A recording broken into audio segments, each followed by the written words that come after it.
বিয়ের বয়স হয়েছে, বাসা থেকে বিয়ে দিচ্ছেন না, তাহলে আজ আমি আপনাদের কয়েকটা টিপস শিখাবো। এগুলা ফলো করলেই আপনাদেরও আমার মতো হবে। তো আমি বাসায় বিয়ের কথা বলতে পারি না, কিন্তু আমার বিয়ে তো করতে হবে। তাই বুদ্ধি করে বাসার মধ্যে উল্টাপাল্টা কাজ শুরু করলাম। এমন এমন কাজ শুরু করলাম যেন সবাই বুঝে যায় আমি বিয়ে করতে চাই। এই ভেবে বাসার খাটটা কাটতে শুরু করলাম।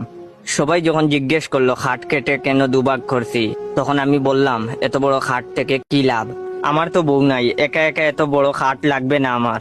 তারপর দুইটা বালিশের মধ্যে একটা বালিশ ছুঁড়ে ফেলে দিলাম বাইরে।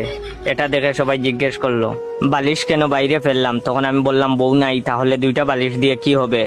রাস্তা দিয়ে অন্য কারো বউ গেলে বড় বড় চোখ করে তাকিয়ে থাকতাম। এটা দেখে বাসার সবাই জিজ্ঞেস করে কিরে মানুষের বউয়ের দিকে এভাবে তাকিয়ে থাকিস কেন, মানুষে খারাপ বলবে তো। আমি তখন বললাম খারাপ বললে বলবে, আমার বউ থাকলে কি অন্য কারো বউয়ের দিকে তাকিয়ে থাকতাম। তারপর ঘরের কম্বল চাদর সব কেটে দুভাগ করছি। এটা দেখে বাসার সবাই মিলে ভাবতে শুরু করলেন। আমি ভাবছি কাজ হয়েছে, এইবার আমার বিয়েটা কনফার্ম। সবাই ভাবছে আমাকে মনে হয় বিয়ে দিয়ে দিবে, কিন্তু না, বিয়ে দিল না। সবাই মিলে আমাকে পাগলা গারদে রেখে আসলো। এখন আমি পাগলা গারদ থেকে এই ভিডিওটা আপলোড দিছি। যারা যারা পাগলা গারদে যেতে চাও আমার এই টিপসটা ফলো করো। ধন্যবাদ।